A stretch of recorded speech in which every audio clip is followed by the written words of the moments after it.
Estamos de volta com abre aspas desta sexta-feira e já estamos em contato com o nosso entrevistado, a quem eu dou bom dia e passo ao José Guilherme para proceder à entrevista com o Dr. Feijó, advogado especialista em Direito da Saúde. Bom dia, doutor Feijó, tudo bem? Como vai, José? Uma grande satisfação estar aqui no seu programa hoje. Pois é, eu queria começar nosso papo.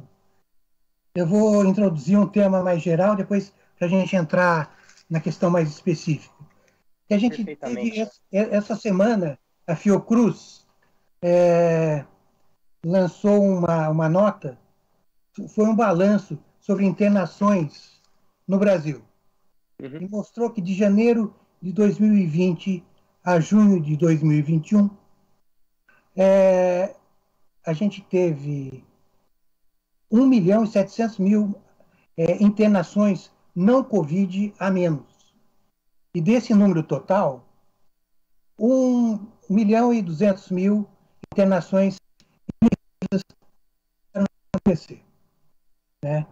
Inclusive de doenças como glaucoma, catarata, e realmente eu fico imaginando que outras doenças eletivas tiveram também sérios problemas, já que problemas desse porte também tiveram. A gente sabe, o senhor tem um foco aí na questão das doenças de obesidade, né? Sim, sim. Como é que está essa questão dentro desse panorama que eu apresentei?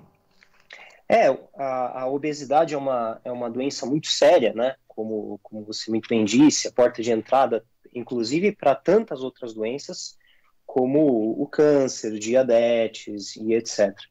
E a Covid-19, em decorrência dessa pandemia, houve uma queda muito brusca na realização das cirurgias bariátricas, que muitas vezes são aquelas cirurgias que servem como última solução ou como o pingo de esperança para essas pessoas que são obesas.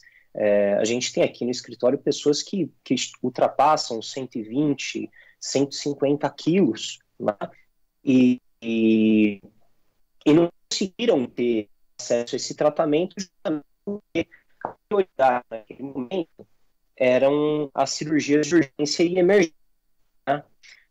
E há um contraponto muito grande aqui, José, no sentido de que, uma vez sendo a obesidade um fator de risco tão preponderante, inclusive para a Covid-19, essa queda também teria refletido de maneira muito negativa na preservação da vida dessas pessoas que estão numa situação de obesidade, né?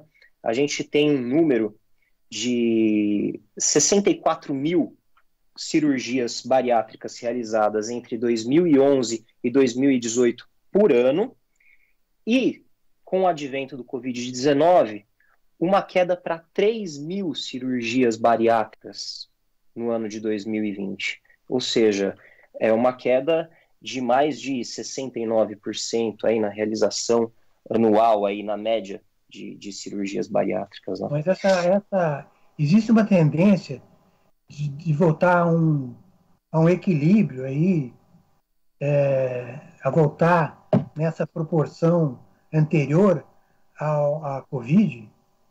Existe,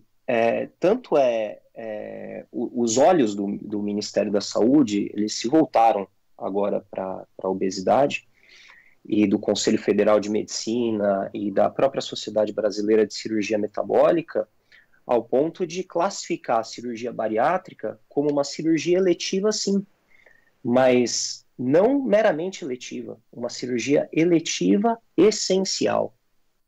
O que significa dizer que ela tem uma certa prioridade em razão das consequências da obesidade, não só na Covid-19, mas como porta de entrada para tantas outras doenças, câncer, hipertensão, diabetes, derrames e assim por diante, né? Mas os planos de saúde, eles estão atendendo a essa legislação, esse ponto aí da medicina? Olha, os planos de saúde, eles vão atendendo muitas vezes da maneira que eles querem atender, né? A realidade é essa. E até o tratamento integral da obesidade, a gente sofre aí uma certa resistência por parte dos planos de saúde para que haja esse atendimento, porque não basta apenas fazer a bariátrica, você tem todo o tratamento posterior que houve uma queda ainda maior, né? Quando o senhor fala o senhor fala da cirurgia de Das retirada de reparadoras. excesso, né? Isso, as reparadoras. A cirurgia reparadora, ela é essencial. Existem estudos, inclusive da JAMA, que é uma universidade bastante renomada aí no Canadá, que diz que a cirurgia reparadora, depois que a pessoa faz a bariátrica, é fundamental para a manutenção do sucesso do tratamento. Porque a pessoa, quando está obesa e faz a bariátrica, ela perde aí uma quantidade significativa de peso, né? Há pessoas aí que pesavam 150 quilos e hoje pesam 65. Eram quase duas pessoas dentro de uma, né? E quando elas perdem essa grande quantidade de peso, elas têm uma nova vida, elas têm mais disposição e tudo mais, só que elas também sofrem os impactos das sobras de pele. E essas sobras de pele, além de causar dor, além de causar um sofrimento de ordem física, causam também um sofrimento de ordem psicológica, porque há pessoas que não conseguem, se sentem tão mal com o corpo, não conseguem ir à praia, não conseguem ficar no emprego, não conseguem se relacionar com o companheiro ou com a companheira. Então, mereceria um pouco mais de atenção por parte dos planos de saúde, não só a realização da cirurgia bariátrica, mas também a realização de todas as reparadoras, né? E como que um paciente dessa área pode conseguir seus direitos desse tratamento mais integral? Bom, a primeira coisa é passar por um acompanhamento médico, né? A conduta médica é sempre fundamental, o diagnóstico médico, a caneta está na mão do médico para prescrever a melhor terapêutica para o paciente. Uma vez esse paciente tendo sido obeso, ele ter feito um tratamento para essa obesidade, pode ser a bariátrica, pode ser a reeducação alimentar, né? A obesidade é uma doença e existem diversas maneiras de se tratar a obesidade. Ter perdido uma quantidade significativa de peso, ter estabilizado nesse novo peso, e uma vez tendo ficado com as sobras de pele, fazer a solicitação das cirurgias plásticas reparadoras. E aí, José, começa o primeiro problema desses pacientes que procuram a reparadora. Hoje o rol da ANS só tem o abdômen para ser reparado.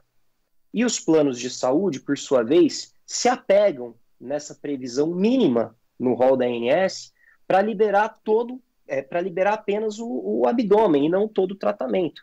Ou seja, muitas vezes essas pessoas ficam com sobras de pele na região dos braços, das coxas, das mamas, dos glúteos, do rosto, e não são cirurgias meramente estéticas, viu? São cirurgias que resgatam a autoestima da pessoa, permitem que essa pessoa tenha uma nova vida e siga em frente, né?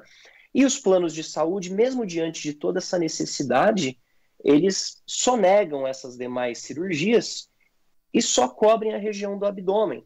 Muitas vezes não cobrem nem a amarração dos músculos da região do abdômen e deixa a pessoa sem pele na região do abdômen, mas com uma valeta, literalmente na região da barriga, né? O que beira o desumano. A receita, então, é entrar na justiça?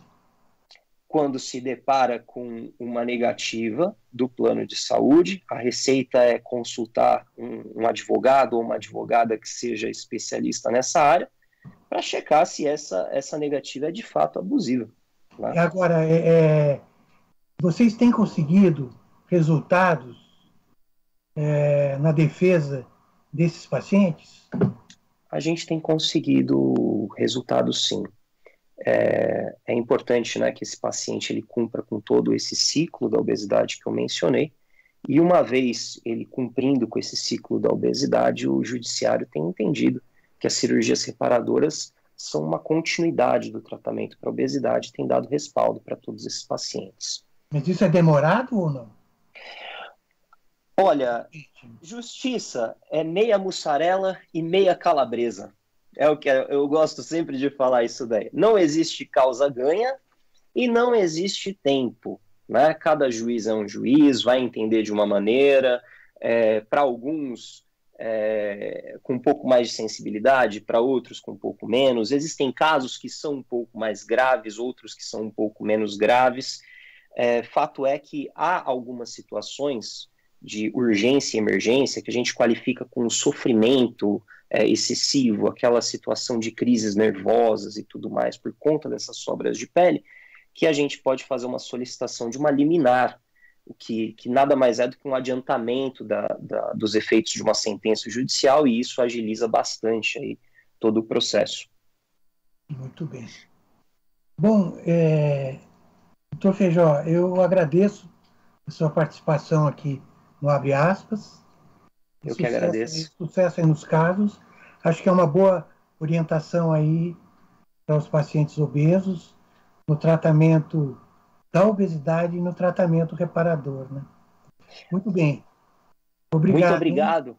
Eu que agradeço e é uma satisfação.